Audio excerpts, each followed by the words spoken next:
지난 주일에 대구에 맨 처음 온 선교사님을 소개하였습니다. 혹시 이름을 기억하시나요? 배위량 선교사님이었습니다. 오늘은 대구에 두 번째 온 선교사님 제임스 에드워드 아담스, 안의와 그 쪼롱말을 타고 전도하는 선교사님의 모습입니다. 배위량 선교사님이 대구에 와서 한 5년 동안 사역을 하다가 평양으로 옮겼습니다. 미국 북장로교회 선교부는 부산에 있던 안의와 선교사를 대구로 파송했습니다. 그때가 1895년이었습니다. 부산을 출발한 안의와 선교사는 낙동강에서 배를 타고 대구로 왔습니다. 도착 시간이 밤늦게였습니다. 대구 성문이 닫혀 성 안으로 들어갈 수가 없었습니다. 그래서 안의와 선교사는 수문장에게 가서 사정을 했습니다. 그러나 시간이 지나 열 수가 없다는 것이었습니다. 다시 사정을 했습니다. 수문장님, 제가 여관에 들어가서 미국에 계신 제 부모님에게 편지를 써보내야 합니다. 그러니 꼭 문을 열어주시면 고맙겠습니다. 사정을 듣던 수문장은 상관에게 보고를 하고 상관은 대구 감찰사에게 보고를 했습니다. 감찰사의 말이 걸작이었습니다. 아니, 선교사도 부모에게 효도할 줄 아느냐? 참으로 기특하다. 문을 열어주어라. 그래서 밤중에 대구 성문을 열어주었습니다. 이것이 인연이 되어 대구 감찰사는 안의와 선교사가 어디든 갈 수 있는 통행증과 신분 보장을 해 주었다고 합니다. 대구에 온 안의와 선교사는 1897년 선교사 가족 한글을 배워야 되니까 한글을 가르치는 어학선생, 그리고 자기 아이를 키우는 미국에서 데려온 보모, 그래서 7명이 남문안교회, 현재 대구 제일교회를 창립하였습니다.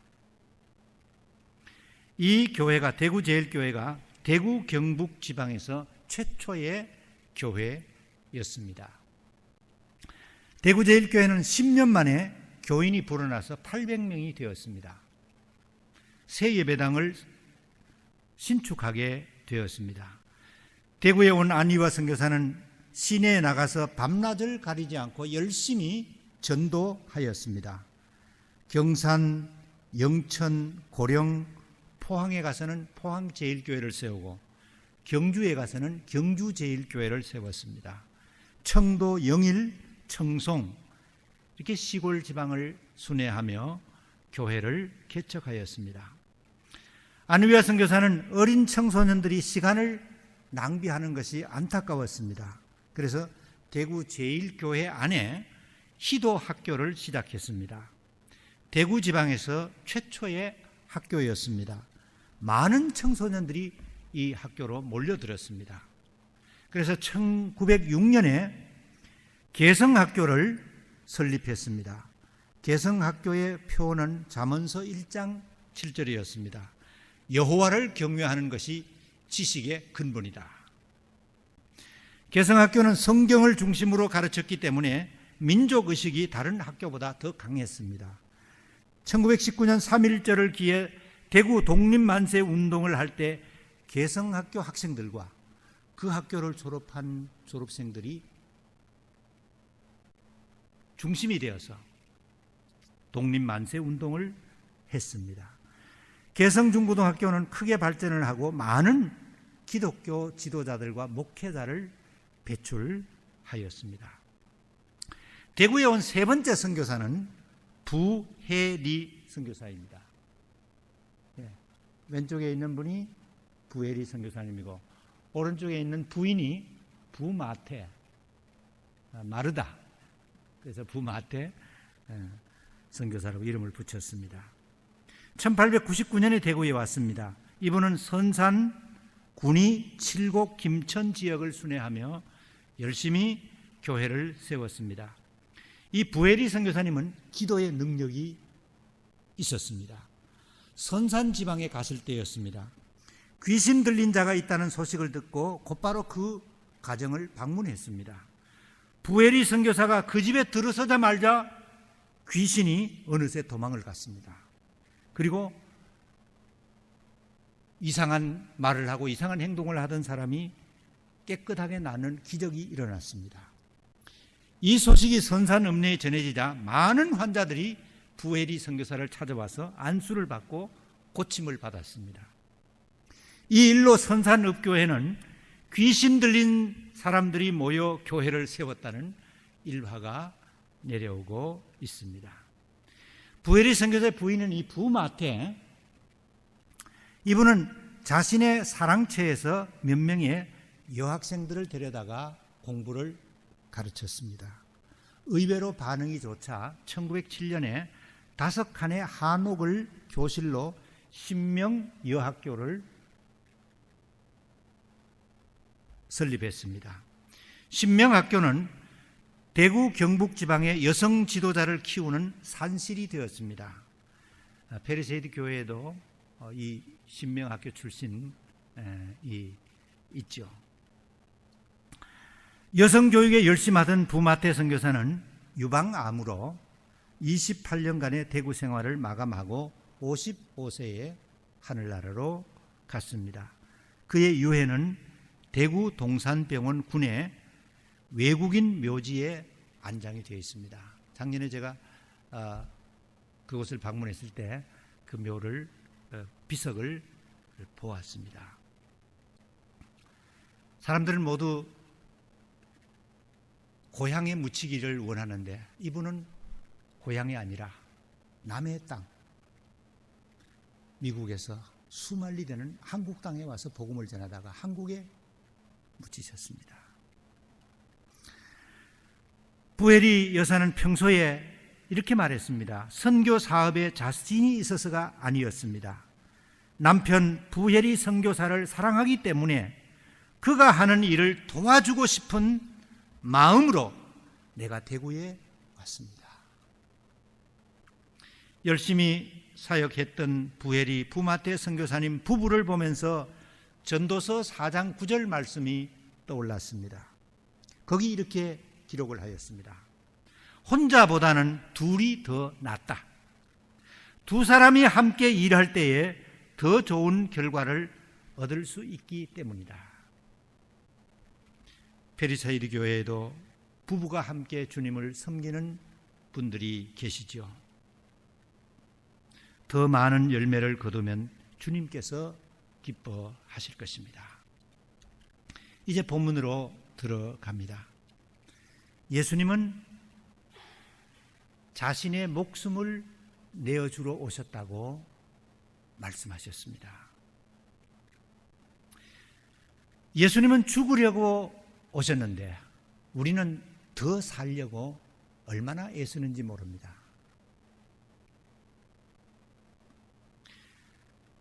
석 달에 한 번씩 피검사를 합니다. 혹시 암이 있나? 1년에 한 번 위내시경을 하고 5년에 한 번 대장검사를 받습니다.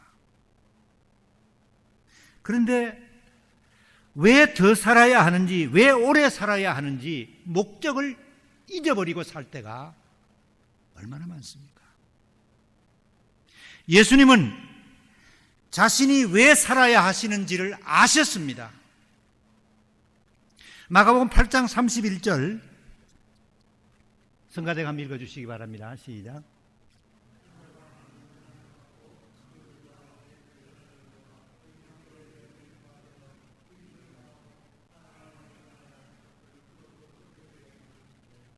예, 여기 31절 인자는 예수님이 자신을 가르치는 겁니다.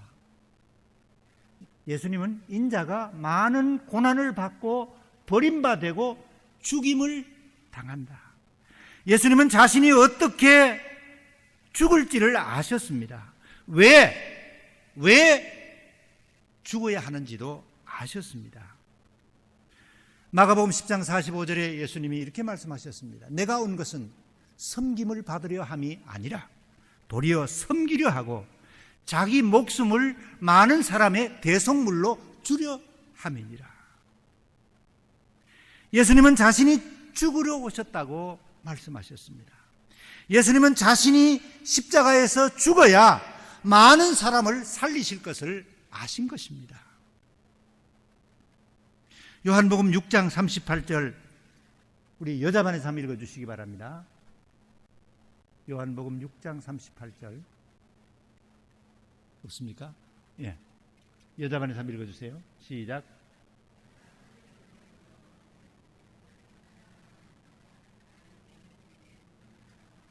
예, 예수님이 내가 하늘에서 내려온 것은 내 뜻을 행하려고가 아니다. 나를 보내신 이 하나님의 뜻을 행하려고 왔다. 그 하나님의 뜻은 십자가에 죽는 일이었습니다. 그래서 예수님은 하나님의 뜻에 순종하셔서 33세에 십자가에 달려 죽으셨습니다.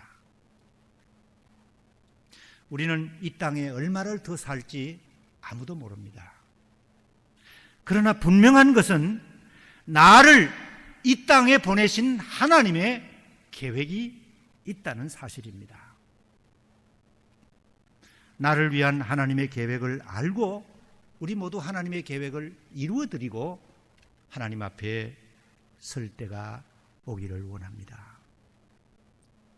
예고하신 대로 예수님은 십자가에 죽으심으로 화목제물이 되셨습니다. 우리도 그 예수님을 닮아 살기 원합니다.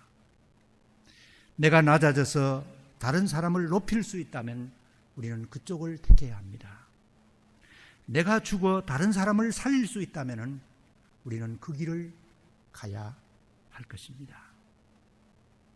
예수님이 하신 말씀입니다. 마가복음 8장 34절 35절 우리 다 같이 읽겠습니다.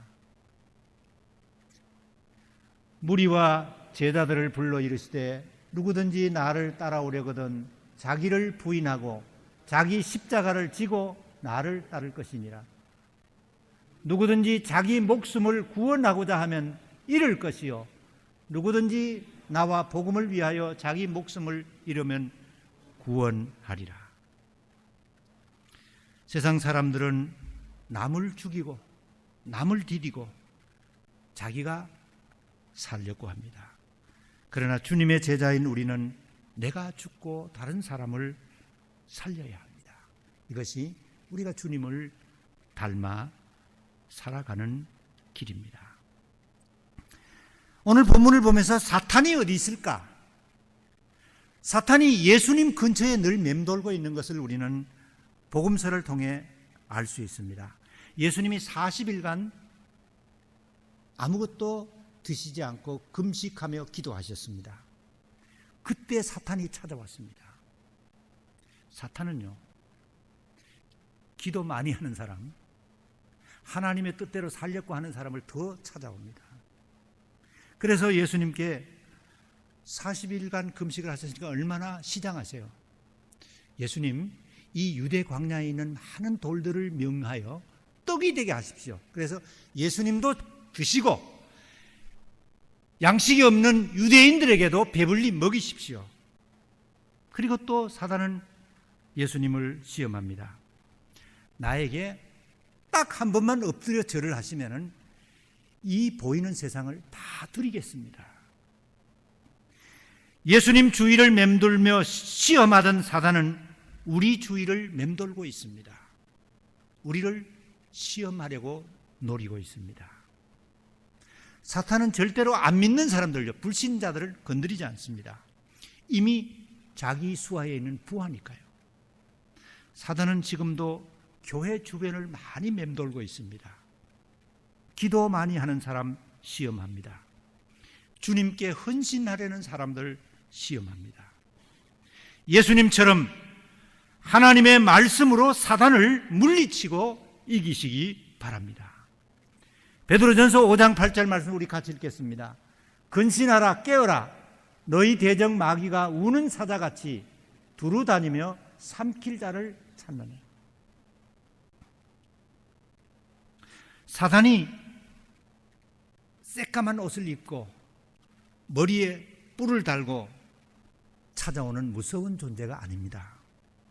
사단은 아주 조용하게, 아주 스윗하게 우리를 찾아옵니다.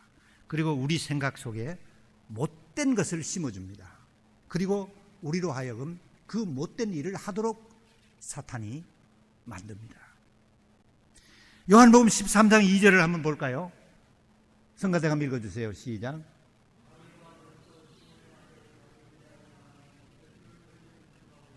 예, 마귀가 하는 일 보세요. 가룟 유다의 마음에 예수를 팔려는 생각을 넣었더라. 사단이 하는 일입니다. 사단은 우리 생각을 지배합니다. 수제자 베드로를 보세요. 예수님이 많은 고난을 받으시고 배척을 받고 죽임을 당한다고 말씀하시자 32절, 예, 우리 남자반에서 읽어주세요. 시작.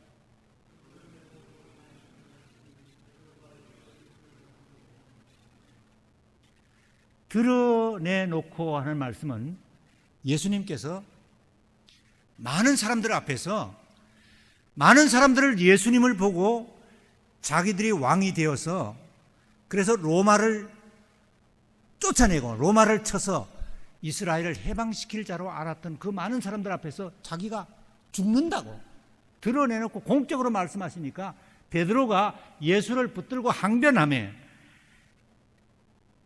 그런데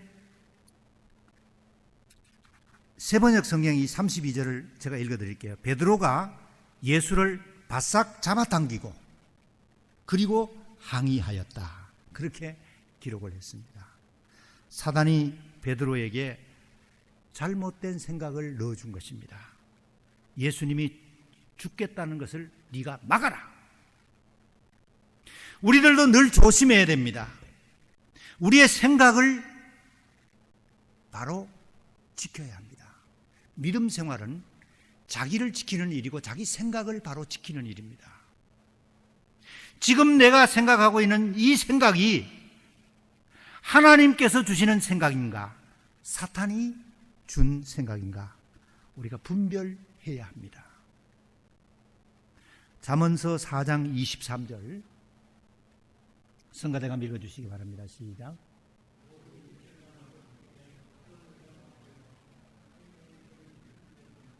예, 우리가 지킬 게 많습니다. 돈도 지켜야 되고 직장도 지켜야 되고 친구도 지켜야 되고, 예, 지킬 게 많은데 모든 지킬 만한 것 중에 더욱 내 마음을 지키라고. 예. 왜냐하면 우리 마음에서 생명이, 예, 죽고 사는 일이 마음에서 일어나기 때문에, 그래서 마음을 지키라고 말씀합니다. 사탄이 나에게 와서 이 마음을 바꾸어 놓고 내 마음 속에 악한 생각을 심어주기 때문입니다. 마가복음 8장 33절, 예, 우리 여자반에서 읽어주시기 바랍니다. 시작.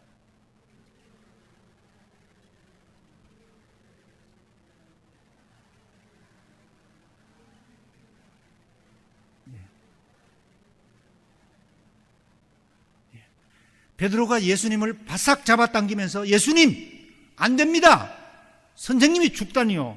그럴 때 예수님께서 베드로를 몹시 꾸짖습니다. 사탄아, 내 뒤로 물러가라. 네가 하나님의 일을 생각하지 아니하고 사람의 일만 생각하는구나.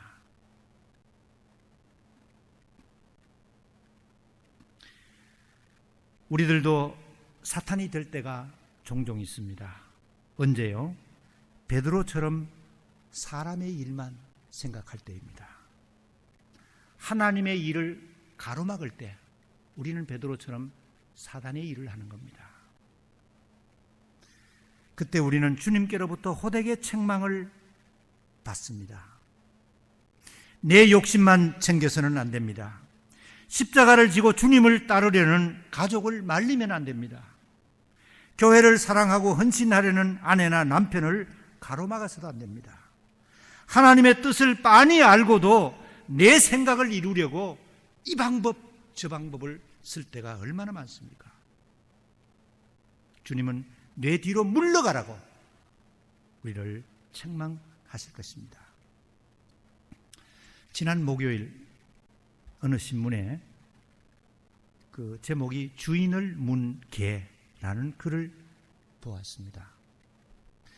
백악관에서 대외 연락국장직을 맡은 흑인 여성 오마로사를 트럼프 대통령이 해임시켰습니다. 오마로사는 트럼프의 말을 녹음한 테이프 일부를 공개했습니다. 그리고 트럼프 대통령이 입막음으로 매월 15,000불씩 주기로 한 것까지 밝혔습니다. 오마로사가 계속 불자 트럼프는 그녀를 저질 인간이라고 개라고 맹비난하고 욕을 퍼부었습니다. 개가 주인을 문 것이 분명히 맞습니다.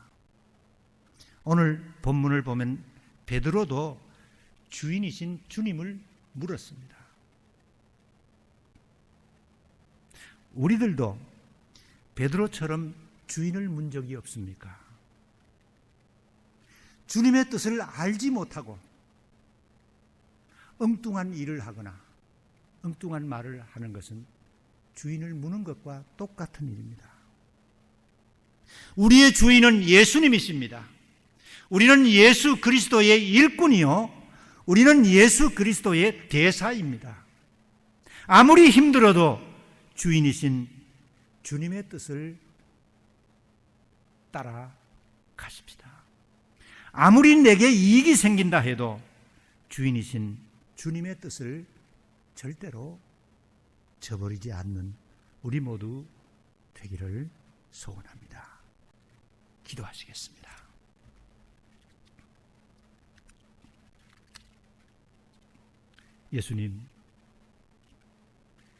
예수님은 왜 사시는지, 왜 죽어야 하는지를 아셨습니다.